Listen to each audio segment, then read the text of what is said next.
Bismillah ar-Rahman ar-Rahim.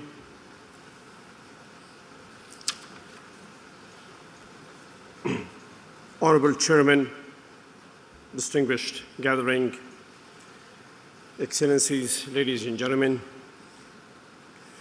I'm honored to be present here today again at the invitation of the Defense Minister, Honorable Defense Minister of the Russian Federation, and my colleagues and friends in Russia. And I was honored to listen to the distinguished panelists. Ladies and gentlemen, in the world today, more so the region that I come from,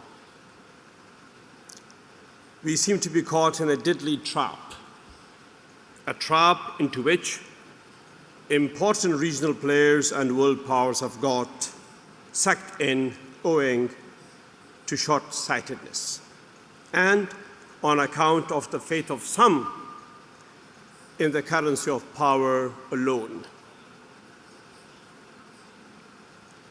Our plight can be traced to the lack of a common urge to contest ideologies and policies that give rise to extremism and violence, excuse me, which appear to be fostered under some cynical plan and the absence of a common endeavor for peace among the major international forces and regional powers in the context of the hotspots of the world, of which the two most prominent examples can be Afghanistan and Syria. And since we have representatives from Syria here, we, the people of Afghanistan, completely commiserate with them and understand their conditions, for we have gone through the same. Water's here? Oh, thank you.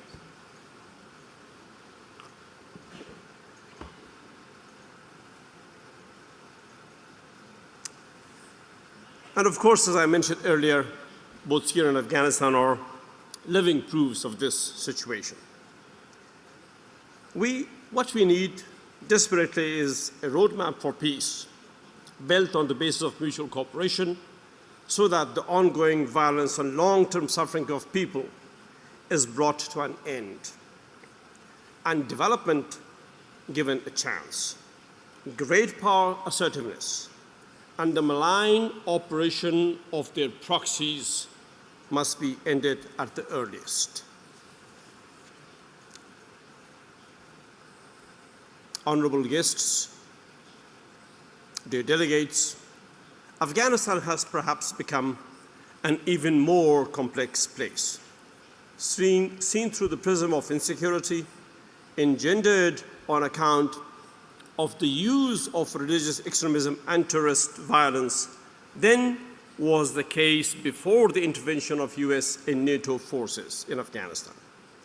The methods employed by these powerful entities have failed. Violence on an everyday basis has increased and grown in scale. This has been at immense cost to the people of Afghanistan. In the aftermath of tragedy of 9/11, the overwhelming majority of the Afghan people, the world powers, and our region supported and cooperated with the US in the effort to end terrorist sanctuaries and violence and bring about stability. The underlying strategic assumption was that the US and its allies would be able to handle the problem and succeed, and that they were sincere in their mission. That hope has been dashed to the ground, unfortunately. 17 years on, Afghanistan is neither peaceful nor safe. More terrorist groups have sprung up with clear signs that organized support is nurturing them. Otherwise, Daesh would have not emerged in our country. It has been noted that this group, Daesh, has been supplied and strengthened during the full-scale military and intelligence presence of the United States in NATO in the name of the war on terrorism in my country, Afghanistan, and at a time when the US is in complete control of Afghan airspace. Ladies and gentlemen, the prolongation of the war in Afghanistan, the absence of results and clarity of purpose has not only added to the suffering of the people of Afghanistan, but has also caused suspicion in Afghanistan and the region about the objectives of US presence in Afghanistan. To rectify this, it is imperative that the United States regain the confidence of all the stakeholders, in particular that of the people of Afghanistan, by the arrangement of a new compact guaranteeing the well-being of our country. Here, Russia, China, India, and Iran, prominent powers that are in the region of the conflict, can make a long-term contribution to the search for peace in Afghanistan and the region. These major powers must act together to deal with terrorist violence which threatens regional stability. The US must act in tandem with other relevant countries to fabricate a common design for peace. And in a multilateral world, it is best and the interest of all to reach out across divides and political frontiers for the sake of peace and stability. Distinguished guests, as matters stand today, it is clear that success will not come to us unless the following conditions are met. One, Afghanistan regains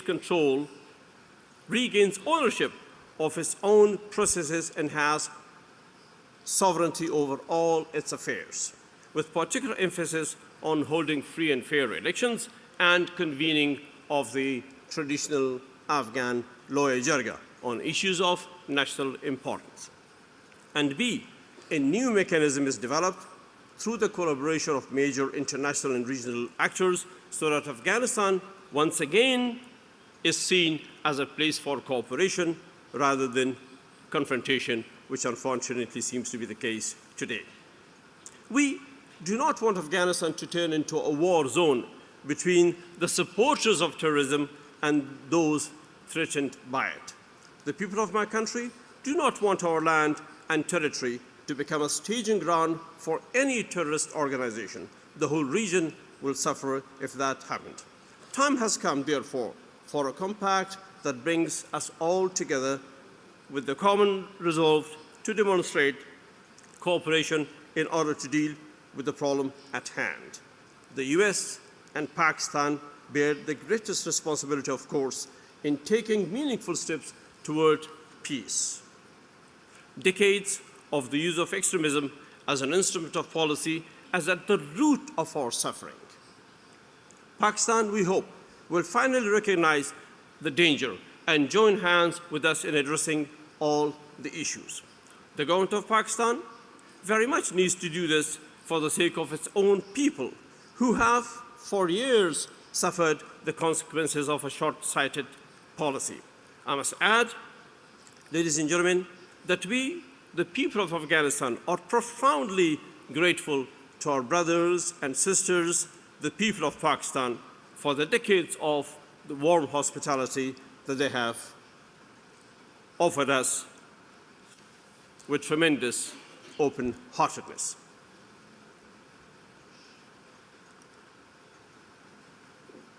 It is very clear by now that the resolution of the conflict cannot come through the use of violence or the bombardment of Afghan homes and villages.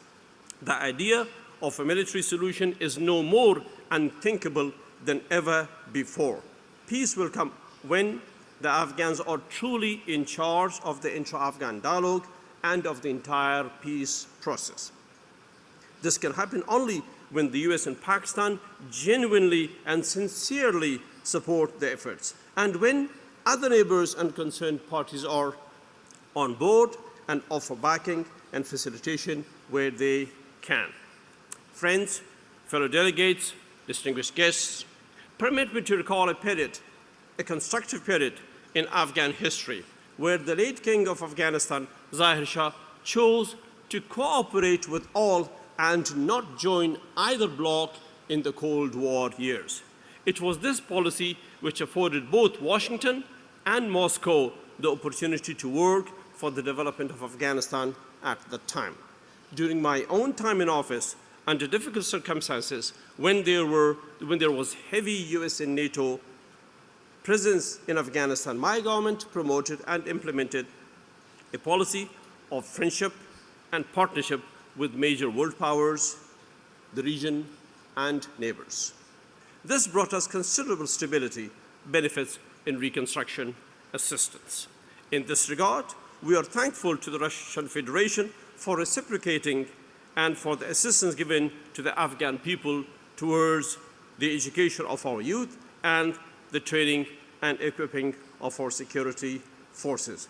The people of Afghanistan, ladies and gentlemen, urgently want the country to be a place of cooperation and in friendly and close relation with all its neighbors and more broadly the region.